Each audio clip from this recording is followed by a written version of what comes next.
तो जी हाँ दोस्तों, इंतज़ार हुआ ख़त्म। अब आपका इम्पोर्टेंट बेहतरीन लेवल का आ चुका है टॉपिक, ड्रिफ्ट वेलोसिटी। क्या होता है ड्रिफ्ट वेलोसिटी, आज आपको मैं फील करा कर छोड़ूंगा। ध्यान से पूरा फोकस, 1 घंटा दे दीजिए मेरे लिए, या 40 से 50 मिनट आप मेरे लिए दे दो, और जो मैं दूंगा आपके लिए क्लास में ही क्लियर करा कर छोड़ूंगा कि क्या होती है फिजिक्स में ड्रिफ्ट वेलोसिटी का फॉर्मूला। बेसिक से पढ़ाऊँगा, यहीं पर क्लास में क्लियर होगा, बट थोड़ा समझने में आपको प्रॉब्लम आ सकती है। बट मैं पूरी कोशिश करूँगा, 100% की जगह पे मैं 200% देने की कोशिश करूँगा, यहीं पर स्टूडेंट का कॉन्सेप्ट क्लियर हो सके। ज़्यादा टाइम बर्बाद नहीं कर सकता क्योंकि टाइम बहुत कीमती है। ठीक है, देखो ध्यान से। टॉपिक का नाम है अपवहन वेग, या इसे हम कहते हैं अपवाह वेग, इंग्लिश में कहते हैं ड्रिफ्ट वेलोसिटी। क्या होता है ड्रिफ्ट वेलोसिटी? सबसे पहले हम तो बात को समझते हैं कि अनुगमन वेग, अपवहन वेग, अनुगमन वेग नहीं है, अपवहन वेग यानी ड्रिफ्ट वेलोसिटी। शब्द आ रहा है एक वेलोसिटी यानी वेग। वेग को इंग्लिश में कहते हैं वेलोसिटी, और हिंदी में तो हम वेग ही कहेंगे। सबसे पहले हम हेडिंग का ही पोस्टमार्टम करते हैं। वेग क्या होता है, सबसे पहले हम बात करते हैं। वेग का जनरल फॉर्मूला होता है डिस्प्लेसमेंट अपॉन में टाइम। क्या होता है डिस्प्लेसमेंट अपॉन में टाइम, यानी वेग बराबर में विस्थापन बट्टे समय। ठीक है, अब हम वेग से ही क्लियर करेंगे आपका ड्रिफ्ट वेलोसिटी। इसके पीछे नाम लग रहा है वेग, आगे नाम लग रहा है अपवहन यानी अपवहन वेग। विस्थापन जो वस्तु करती है, डिस्प्लेसमेंट जो करती है, हम किसी वस्तु को विस्थापित करते हैं तो विस्थापित करने में कुछ ना कुछ टाइम लगता है, वही आपका वेग कहलाता है। ये समझो जनरल डेफिनेशन। समझते हैं अपने टॉपिक की तरफ बिना टाइम बर्बाद किए। देखो ध्यान से, ध्यान से देखते जाना, पूरा फोकस बोर्ड की तरफ होना चाहिए। सबसे पहले हम यहाँ से शुरुआत करते हैं, देखो ध्यान से। ठीक है, देखो समझा रहा हूँ पहले। ये आपका सपोज कोई चालक गोला है। क्या है? चालक गोला है, चालक है, चालक चालक चालक गोला नहीं है। ठीक है, ये क्या है? विद्युत क्षेत्र की अनुपस्थिति में है, यहाँ पर विद्युत क्षेत्र नहीं है। ठीक है, आपको पता होगा चालक के अंदर इलेक्ट्रॉन होते हैं, मुक्त इलेक्ट्रॉन होते हैं। क्या होते हैं? मुक्त इलेक्ट्रॉन होते हैं। इस प्रकार से क्या होते हैं? मुक्त इलेक्ट्रॉन होते हैं चालक के अंदर।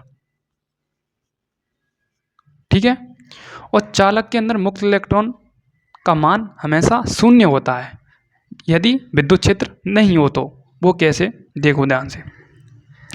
ये आपका चालक है, चालक के अंदर मुक्त इलेक्ट्रॉन पाए जाते हैं। इलेक्ट्रोस्टैटिक चैप्टर मैंने पढ़ाया था। विद्युत मेरा होता चालक आवेशित गोले के कारण गोले के अंदर विद्युत क्षेत्र, तो वहाँ पर माना आया था 0। उसी प्रकार से यहाँ पर कंडीशन वही अप्लाई होगी। देखो ध्यान से, ये आपका चालक है, चालक के अंदर हमेशा मुक्त इलेक्ट्रॉन होते हैं। ये मुक्त इलेक्ट्रॉन क्या करते हैं? इनके गैस बनती है। क्या बनती है? विद्युत क्षेत्र नहीं है। यदि विद्युत क्षेत्र होगा तो फिर बहुत कंडीशन, मतलब जज्बात चेंज हो जाएंगे।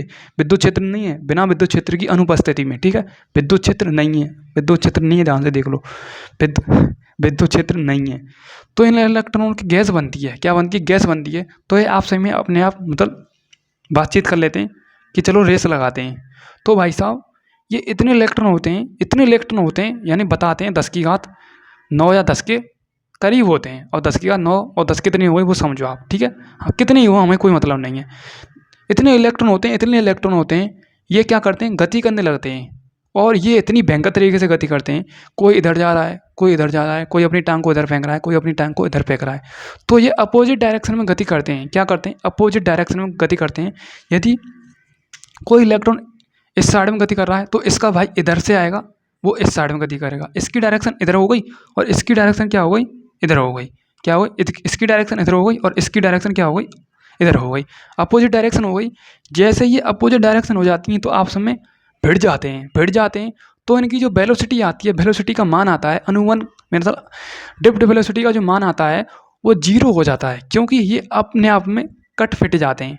ठीक है, क्या हो जाते हैं, कट जाते हैं, जो समझो मतलब जीरो हो जाते हैं। ठीक है, जब कोई चीज़ मतलब अपोजिट डायरेक्शन में गति करेगी तो उसकी वैल्यू हमेशा जीरो ही हो जाती है।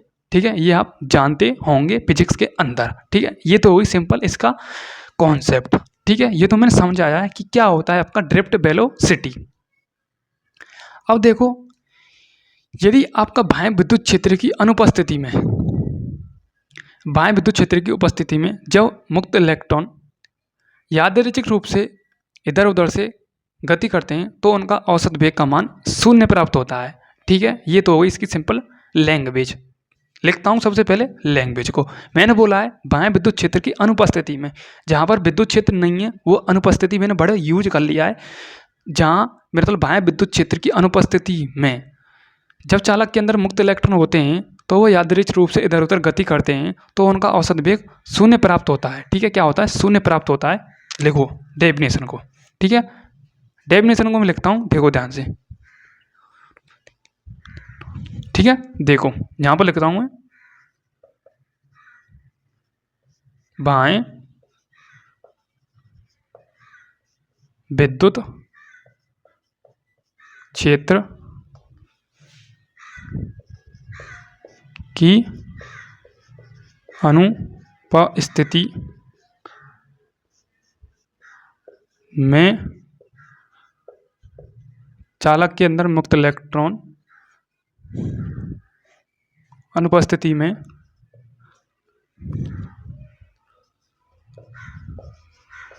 चालक के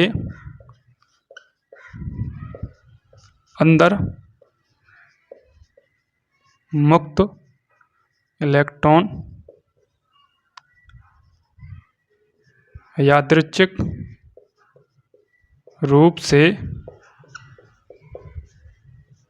गति, यादृच्छिक रूप से इधर उधर गति करते हैं, इधर उधर गति करते हैं तो औसत वेग का मान तो कुल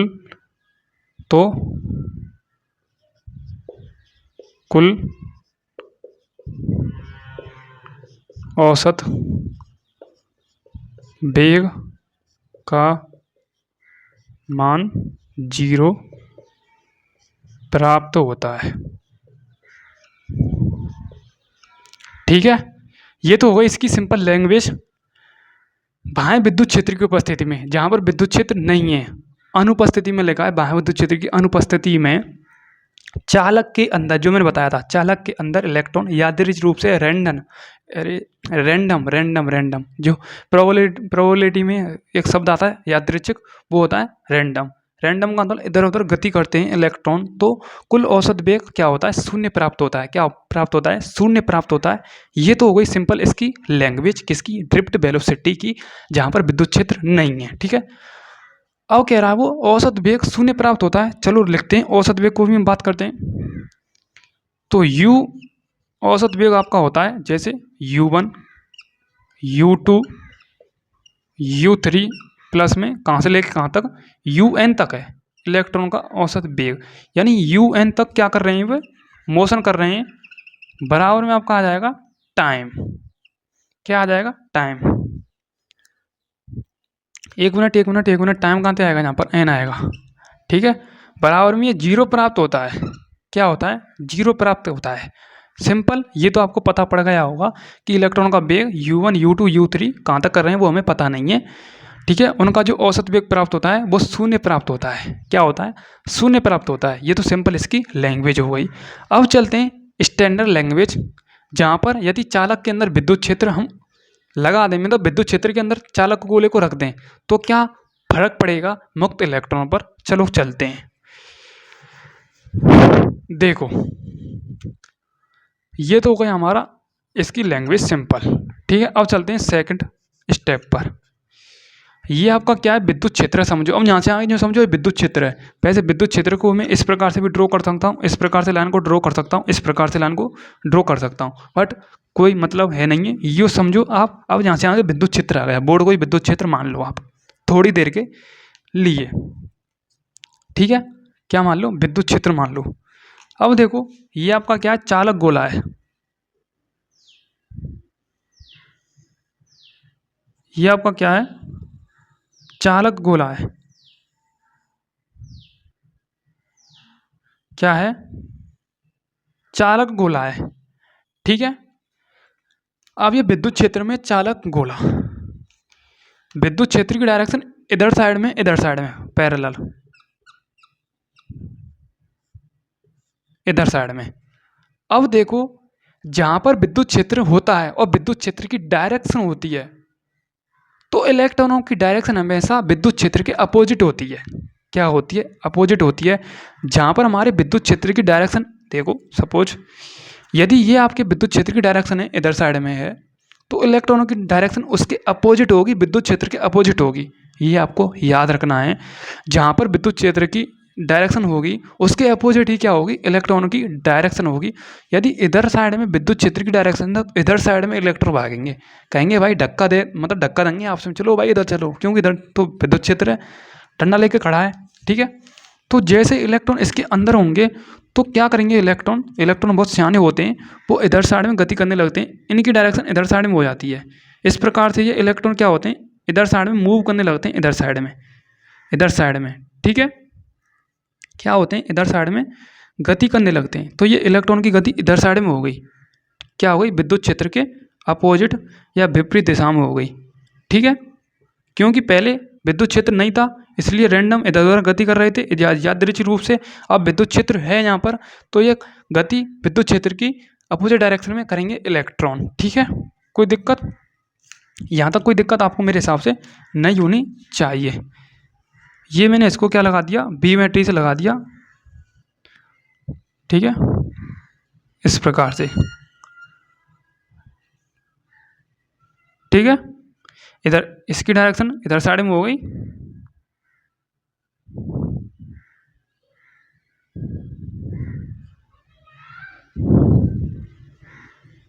ओके, ये आप समझो। ठीक है, सिंपल, देख लो एक बार फीलिंग के साथ डायग्राम को।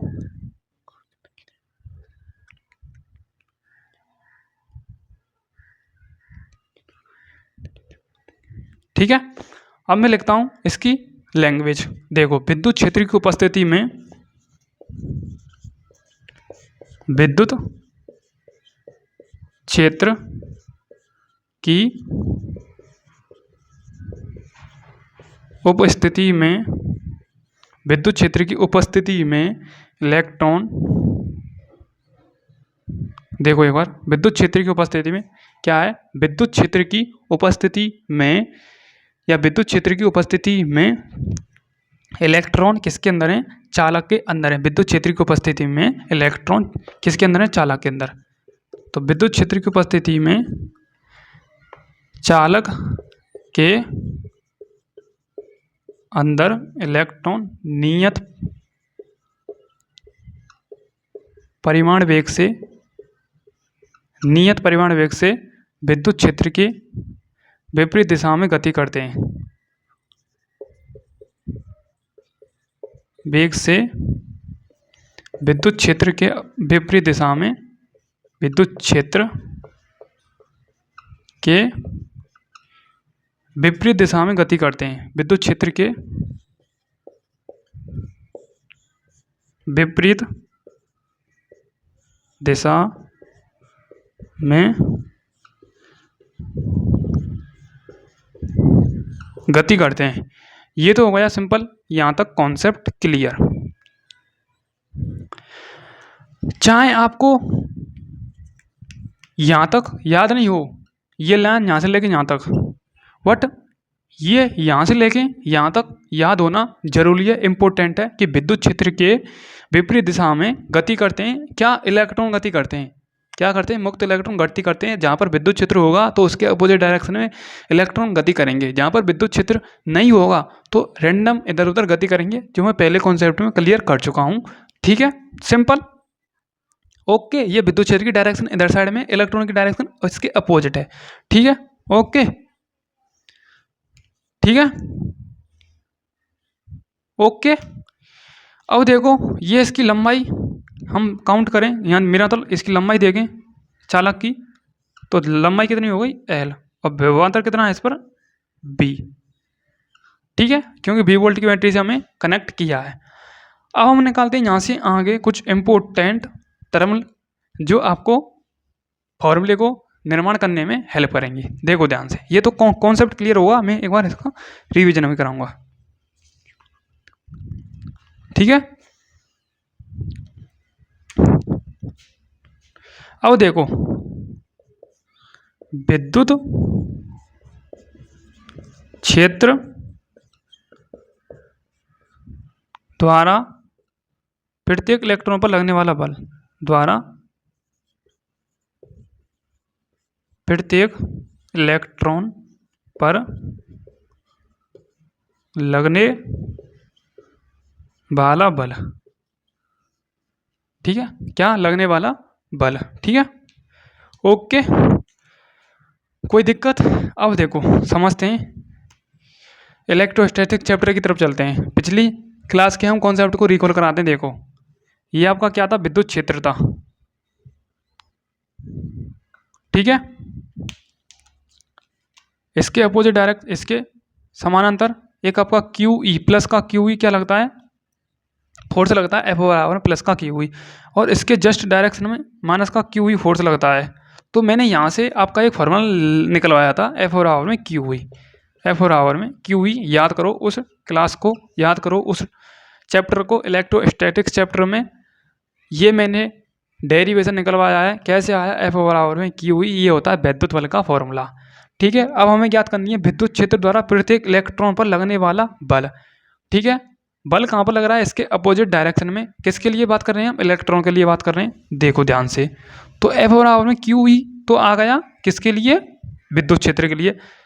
देखो F बराबर में क्या आ गया, QE, ठीक है। अब हम Q की जगह पर क्या लगा देंगे, इलेक्ट्रॉन लगा देंगे, E लगा देंगे, तो E गुणा E, और माइनस का चिन्ह आ जाएगा, क्योंकि हम इलेक्ट्रॉन की बात कर रहे हैं, इलेक्ट्रॉन की बात कर रहे हैं, क्योंकि इलेक्ट्रॉन क्या है, मेरा मतलब ये विद्युत क्षेत्र के अपोजिट डायरेक्शन में गति कर रहे हैं, तो माइनस का चिन्ह आएगा, ठीक है। क्या आएगा, माइनस का चिन्ह, और मैंने बता दिया है, क्योंकि माइनस क्या लगता है, पीछे की तरफ अपोजिट डायरेक्शन जब इलेक्ट्रॉन गति करते हैं, अपोजिट डायरेक्शन में इलेक्ट्रॉन गति करते हैं तो माइनस आता है। इसलिए क्यू की जगह पर F बराबर में माइनस का E into capital E, E आपका विद्युत क्षेत्र है, E आपका इलेक्ट्रॉन है, कहूँ इसे विद्युत क्षेत्र मान लें दोनों को, ठीक है।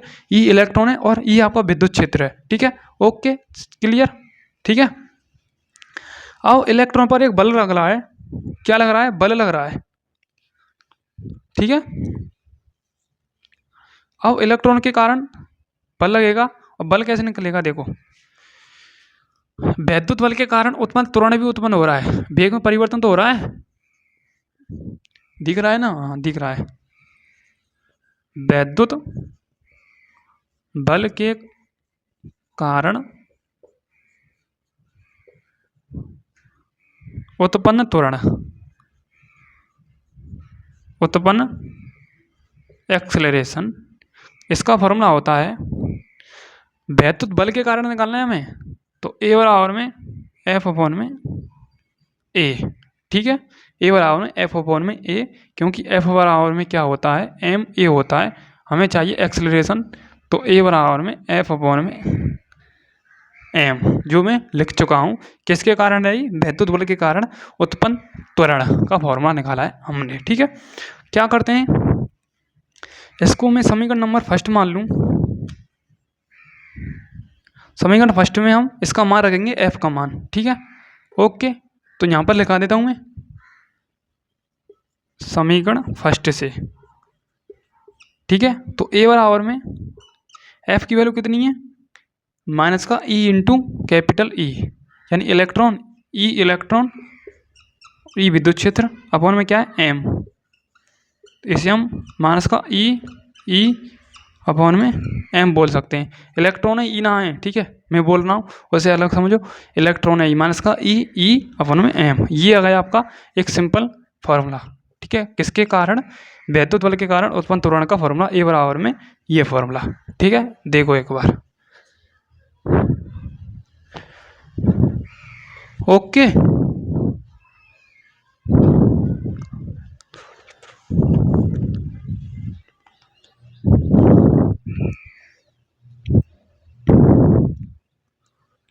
ठीक है। अब देखो,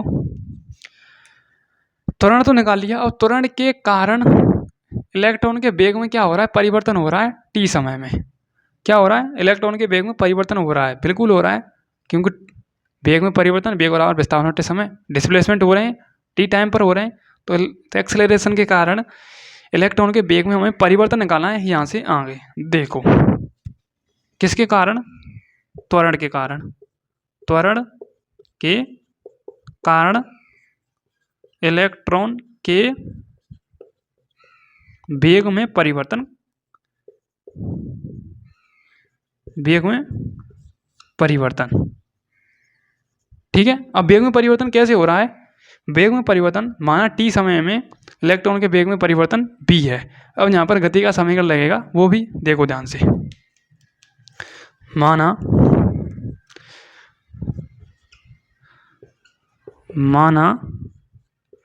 T1 या T2 या T3 dot dot dot dot Tn समय में इलेक्ट्रॉन के वेग में परिवर्तन कितना हो रहा है, U1 U2 U3 dash dash dash dash UN।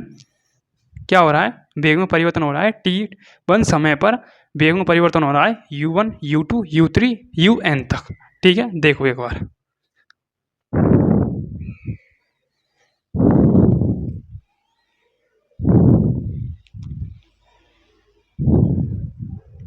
Okay. यहाँ तक आपने मेरे हिसाब से उतार लिया होगा, स्क्रीनशॉट ले लिया होगा। अब मैं इसको रफ करूँगा, ऊपरली पार्ट को मिटा रहूँगा। ठीक है। वैसे तो काम तो ऊपर वाला भी पार्ट आएगा, बट मैं इसको ख़त्म करता हूँ यहाँ से आगे। ठीक है। अब देखो ध्यान से, मुश्किल आएगा इस बोर्ड पर। ठीक है। अब गति के समीकरण से करते हैं, गति के समीकरण से। हाँ तो न्यू समझो, ईजी है ये। गति का समीकरण होता है फर्स्ट समीकरण से, गति के प्रथम समीकरण से, प्रथम समीकरण से, नहीं तो आप भूल जाएंगे। लिख दूं गति के समीकरण से, तो कौन से समीकरण से, तो b बराबर में u प्लस ए टी से। इसका फॉर्मूला होता है b बराबर में u प्लस ए टी। ठीक है। बे अलग अलग वे के लिए करेंगे, b1 बराबर में u1 प्लस में a t1 अलग अलग के लिए। ठीक है। b2 बराबर में u2 प्लस में a t2 और b3 बराबर में u3 प्लस में a3 dot dot dot dot bn तक बराबर में un प्लस में a tn तक। ठीक है, समझो। ओके,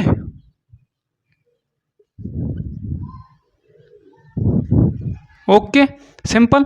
कहाँ तक हो रहा है, bn बराबर में un प्लस a tn तक हो रहा है। ठीक है, यह गति के समीकरण हमने यूज करे हैं, देख लो एक बार।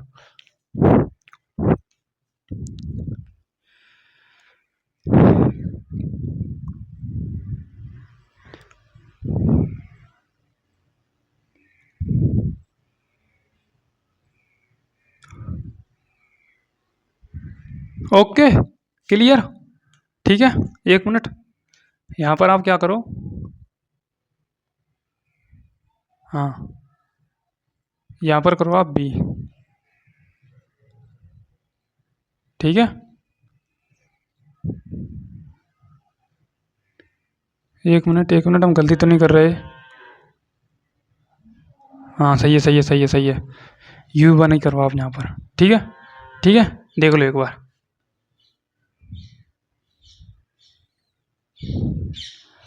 ओके चलते हैं आगे तरफ। कोई दिक्कत नहीं होनी चाहिए। अब आप इस एक बार समीकरण को देख लो, ये आगे काम आएगा, कैसे आएगा वो भी देखते जाइए। ठीक है, u बराबर में ये, ठीक है, u1 और u। ठीक है, इसको मैं रब करता हूँ। ये मैंने बिल्कुल बारीक लेवल से समझा दिया है क्या होता है, यदि विद्युत क्षेत्र की उपस्थिति में चालक के अंदर मुक्त इलेक्ट्रॉन हो, विद्युत क्षेत्र नहीं हो अनुपस्थिति में, तो यादृच्छिक रूप से रैंडम रूप से इधर उधर इलेक्ट्रॉन गति करते हैं और कुल औसत वेग 0 प्राप्त होता है। ये आपको टर्मोलॉजी याद करनी है, 0 आएगी, ठीक है, ये आगे काम आएगा, ठीक है। देखो अब करेंगे अपवन वेग से इनको जोड़ेंगे, अपवन वेग से, तो अपने अपने अपने मेरा मतलब अपवन वेग, तो इनको जोड़ते हैं, चलो जोड़ते हैं, कुल टोटल करते हैं इनका हम। तो देखो अपवन वेग होता है बी डी बराबर में B1 B2 B3 प्लस में डट डट डट डट BN अपॉन में N, ठीक है। तो BD बराबर में B1 की वैल्यू कितनी है U1 A T1, B2 की वैल्यू कितनी है U2 प्लस में A T2, B3 की वैल्यू कितनी है U3 प्लस में A T3 प्लस में dot dot dot dot plus में Bn की वैल्यू कितनी है UN प्लस में A TN अपॉन में क्या दे रखा है N, ओके। अब B1 B2 और मतलब U1 U2 U3 को अलग अलग करते हैं, तो BD बराबर में U1 U2 U3 प्लस में डट डट डट डस UN, इसको हमने एक जगह लिख दिया, प्लस में हम प्लस के लगाएंगे बी मध्य में यानी बीच में, उसके बाद हम लिखेंगे AT1, ठीक है, AT1 AT2 AT3, तो A कॉमन लेता हूँ मैं सब में से, कॉमन ले लिया, बचा आपका T1 प्लस में T2 प्लस में T3 प्लस में डॉट डॉट डॉट डॉट, एक मिनट, प्लस में dot dot dot dot plus में TN, ठीक है। इसे आप थोड़ा पढ़े की साइड में लिख दो, BN बराबर में UN प्लस में ATN, ठीक है। अपॉन में क्या आ जाएगा, इसके नीचे N आ जाएगा, इसके नीचे भी क्या आ जाएगा N आ जाएगा, ओके। अब देखो ये मैंने अभी लिखाया है, अभी मैंने मिटा रहा था, इसकी वैल्यू कितनी आई थी जब हम बाह्य विद्युत क्षेत्र की अनुपस्थिति में मुक्त इलेक्ट्रॉन इधर उधर रूप से गति कर रहे हैं, तो कुल औसत वेग कितना था 0 था, तो ये आ जाएगा 0, तो BD बराबर में आपका आ जाएगा 0 प्लस में यहाँ पर आ जाएगा ये टॉर्क, मतलब ये विश्रांति काल है, ये तो ये आ गया, इसकी जगह पर आया आपका विश्रांति काल, ये विश्रांति काल का सिंबल है इस प्रकार से, ठीक है, ठीक है, टॉर्क जैसा, ठीक है। अब विश्रांति काल क्या होता है,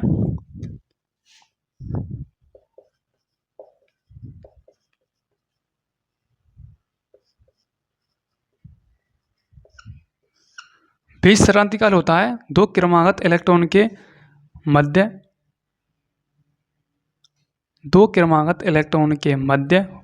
जो टक्कर में समय लगता है उसे हम क्या कहते हैं विश्रांति काल कहते हैं या श्रांति काल कहते हैं, ये समझो आप, ठीक है। तो हम इसे लिखेंगे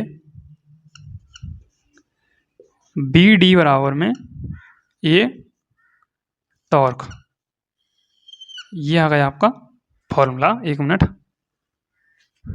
अपॉन में N तो है ही है, तो BD बराबर में ये टॉर्क, ठीक है। यहाँ तक क्लियर हो तो मैं एक बार इसका रिवीजन कराता हूँ, देख लो एक बार,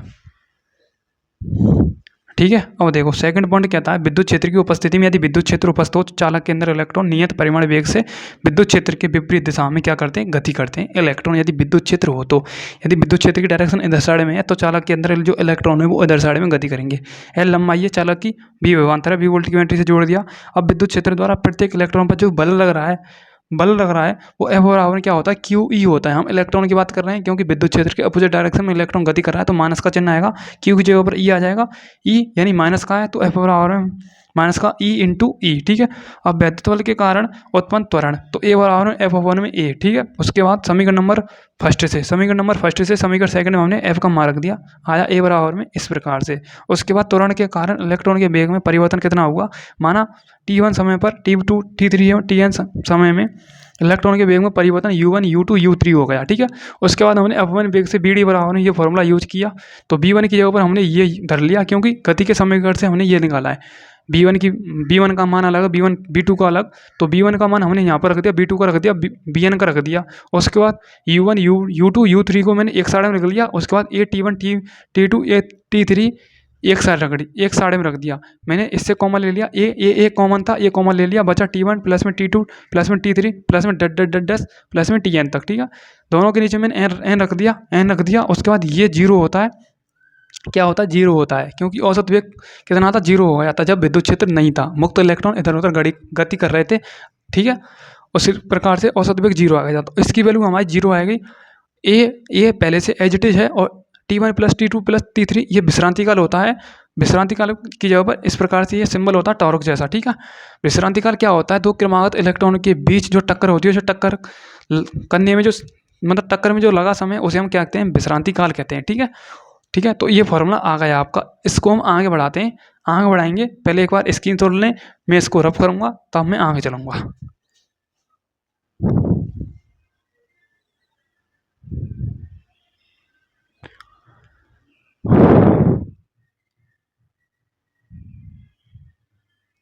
ठीक है, स्क्रीनशॉट ले लिया होगा, यहीं से बता देता हूँ, चलो मैं, ठीक है। इसको मैं रफ करता हूँ।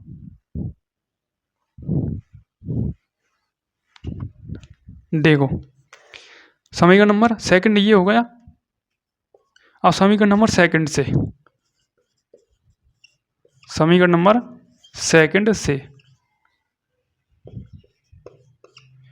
तो क्या है समीकरण नंबर सेकंड, तो BD बराबर में एक जगह पर क्या आ जाएगा, माइनस का, इस एक जगह पर ये आएगा, E इलेक्ट्रॉन, E विद्युत क्षेत्र अपॉन में M और टॉर्क विश्रांति काल, ये आ गया आपका ड्रिफ्ट वेलोसिटी का फॉर्मूला। BD बराबर में E इलेक्ट्रॉन, E विद्युत क्षेत्र, M मास और टॉर्क विश्रांति काल, ठीक है।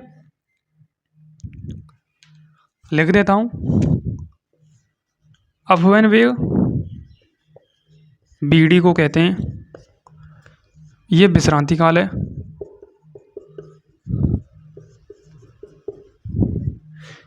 द्रव्यमान E इलेक्ट्रॉन का आवेश, E विद्युत क्षेत्र,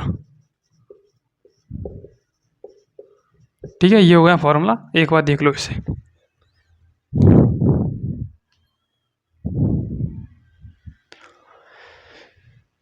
ओके, तो यहीं पर मैं क्लास को क्या करता हूँ, ऑफ करता हूँ।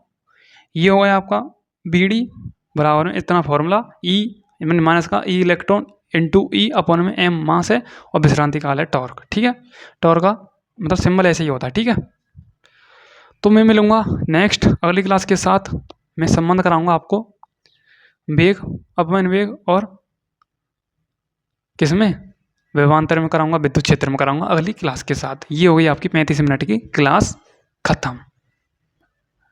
तो ड्रिफ्ट वेलोसिटी का आपको फॉर्मूला कैसा लगा, मुझे आप कमेंट में ज़रूर बताएं। मिलते हैं नेक्स्ट क्लास के साथ। Thank you so much, love you all, जय हिंद, जय भारत, थैंक यू।